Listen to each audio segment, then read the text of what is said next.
Who knew this small thing would have killed over 1,000 plants and completely stopped production for me? My name is Barry Clark, founder of Paradise Produce, a sustainable agri-entrepreneur from Trinidad and Tobago, and today I'm going to be sharing with you how my hydroponic system failed. The first major issue was the drainage.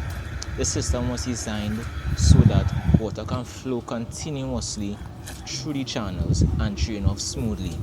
But due to a structural design flaw, water was pooling and not draining out fast enough. The warm, stagnant water created the perfect environment for harmful bacteria to grow and multiply. And that is when I would have noticed root rot affecting the plants, and despite my best efforts, the root rot was able to spread through the system, killing the plants. While I was combating the effects of the root rot in the system, the capacitor in my main and largest pump exploded, as you can see here. This was the effect. This is how I found it when I carried the pump to fix, and that made the plants go without water for several hours.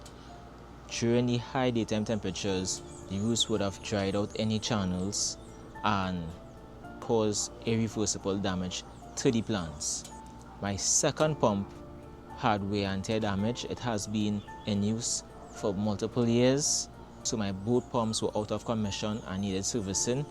Basically, multiple failures happened back to back, and that is what would have killed this entire crop cycle and brought me to this point. In commercial farming, small design flaws can cause major chain reactions.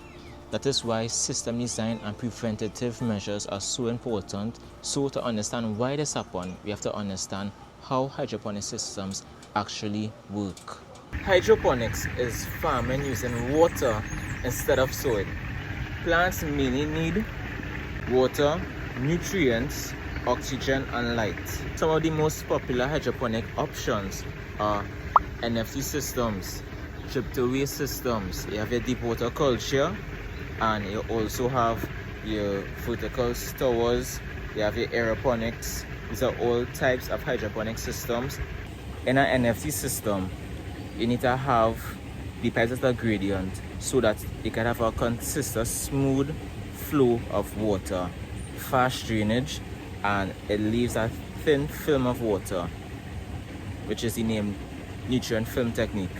When designing it, we had the gradient in mind. We put it in, but the specific channels that we used, as you can see here, they were built to be left horizontal, no gradient, so the water could reach a certain level to then drain off evenly. So because of that slight difference, the gradient was a bit too steep, and that caused water to pool at the drainage site, and it allowed for stagnation to happen. So the solution we came up with was we condemned the old drainage system and we drilled holes so that the water could just fall and drain out, going back into the system. So that was the design that we went with, and this is the solution we came up with at Paradise Produce. We're gonna test it now and see if everything is working as it's supposed to, and we can go on to the next part. We completed the flow test, we fixed all the leaks, and right now we're testing the pH of the water as we prepare to mix the nutrients and put the plants into the hydroponic system. After we finished preparing the nutrient solution, we started to clean off the root system of the plants by washing it off, removing all the dirt and just exposing the roots and removing the dead or damaged roots from the plants. I chose to be a hydroponic agri-entrepreneur because I had limited land space and I had a passion and a desire to be a sustainable farmer and provider for my family and my community. I could grow everything I need within my land space and also make a profitable business out of it. So if you want to support sustainable agriculture and food security, follow along for my journey.